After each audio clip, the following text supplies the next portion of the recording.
सवाल नंबर 14, क्या एक घर में हर शख्स को कुर्बानी करना चाहिए?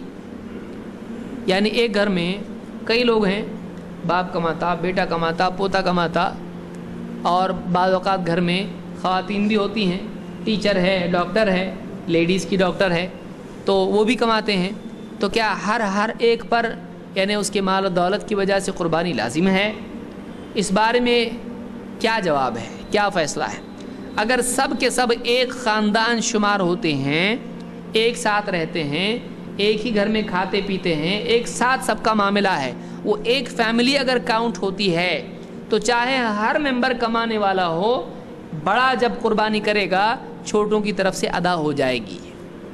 लेकिन अगर वो अलग अलग रहते हों, अलग अलग खाते पीते हों, चाहे बहुत मोहब्बत करते हो एक दूसरे से, लेकिन अलग अलग फैमिलीज़ हैं, वो बेटा अलग हो गया, फुला बेटा अलग हो गया, बेटी तो शादी होकर चली गई, इस तरह से अगर मामला हो गया, पोते नवासे भी हो गए हैं, वो भी अलग अलग जॉब पे हैं और अलग रहते हैं, तो अगर सब अलग हो चुके हैं तो अब ये अलग फैमिलीज़ शुमार होंगी।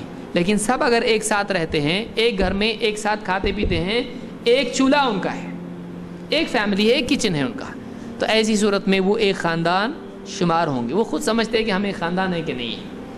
तो ऐसी सूरत में एक जानवर पूरे ख़ानदान की तरफ से काफ़ी हो जाता है, चाहे उसमें कितने भी लोग हों, कितने भी लोग कमाते हों।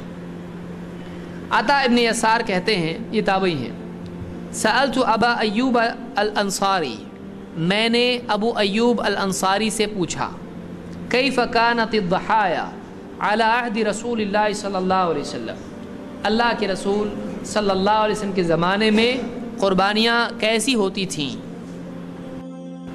कहते हैं, फ़क़ाल कान अर्रजुलु युज़ही बिश्शाति अन्हु अन अहली बैतिही, आदमी अपने और अपने घर वालों की तरफ से एक बकरी कुर्बान कर देता था, अपने और अपने घर वालों की तरफ से एक बकरी या बकरा, शात बकरी को कहते हैं, वो कुर्बानी कर देता था।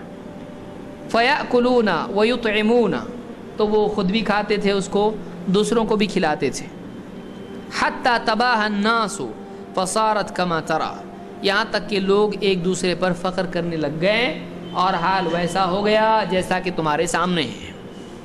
लोगों में क्या आया, मैंने ज़्यादा जानवर कुर्बान किए, हमारी फैमिली की तरफ से 15, हमारी फैमिली की तरफ से 10, 2, 4, तो इस लोगों में फ़ख्र होने लगा और लोग एक से ज़्यादा जानवर नाम व नमूद के लिए, शोहरत के लिए करने लगे। तो ये ऐसा हाल हो गया, देखो तुम ज़्यादा जानवर कुर्बान हो रहे हैं।